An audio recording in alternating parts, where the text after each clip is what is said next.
The last week, the last push, the last chance to grab your attention.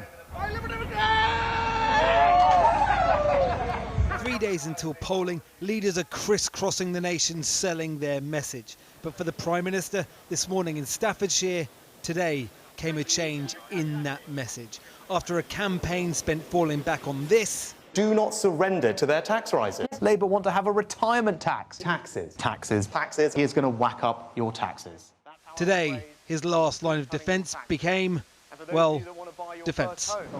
I am deeply worried about our country's future safety and security under a Labour government. I want people to focus on that. We are living in the most dangerous time that our country has seen for decades. That's why I've made the decision to invest more in defence and security, to keep everybody safe, to be a good ally, to send a signal of strength to our adversaries. Labour's leader has always maintained he will continue support for Ukraine. Today, Keir Starmer took to the home counties. Multiple traditional Tory towns, villages and shires with big majorities, but where Labour now smells opportunity through a cast-iron adherence to core messaging. We have one job, which is to make this a summer of change.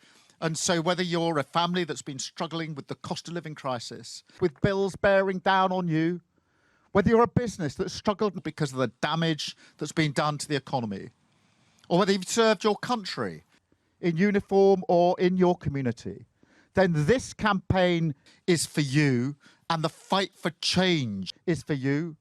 But change only happens if you vote for it. Just a few days from now, according to the polls, Sir Keir Starmer looks set to be not just the Prime Minister, but Prime Minister with a sizable majority. And yet there are still many voters who say they're undecided. Despite everything over the last 6 weeks, they still don't know what that man stands for. Going into Thursday, there is a wide divide between already convicted voters. I'm going to stick with what we got. Labour. Labour. A Conservative. And those in greater number than at this stage of the last election, according to the polls, yet to make their minds up. Undecided, that's the best way I could describe it. Undecided? Why? We've had 6 long weeks of this. I know, and I'm picking sick of it.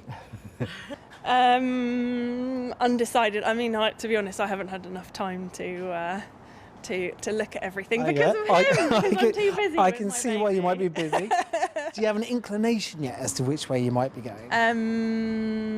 Maybe Labour, I think, because I think their childcare policies are going to be better. Keir Starmer, has your opinion of him changed since the beginning of the election? I like him. Did you like him 6 weeks ago? Yeah, I did, yeah. I'd like him even more if he was, a bit more ballsy, but I suppose you can't say that on Channel 4, can you? Ballsy. We'll find out later.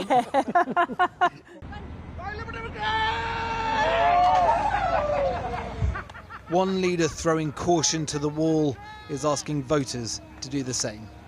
There's quite a lot of the blue wall, traditional Tory heartlands. We're seeing lifelong Conservatives switch to us. We're trying to get them to take the plunge, and many more join them. If they do, we can win. Labour can't win in those seats, and we're very grateful to Labour supporters who are backing us to beat the Conservatives. But actually, it's those lifelong Conservatives switching to us, which means in the blue wall, in places across Oxfordshire, Liberal Democrats could win on Thursday. 3 days out from this election, polls are in his favour, but also show signs of a depressed turnout. Leaders aren't just fighting for votes, but fighting for voters to turn up to polling stations at all.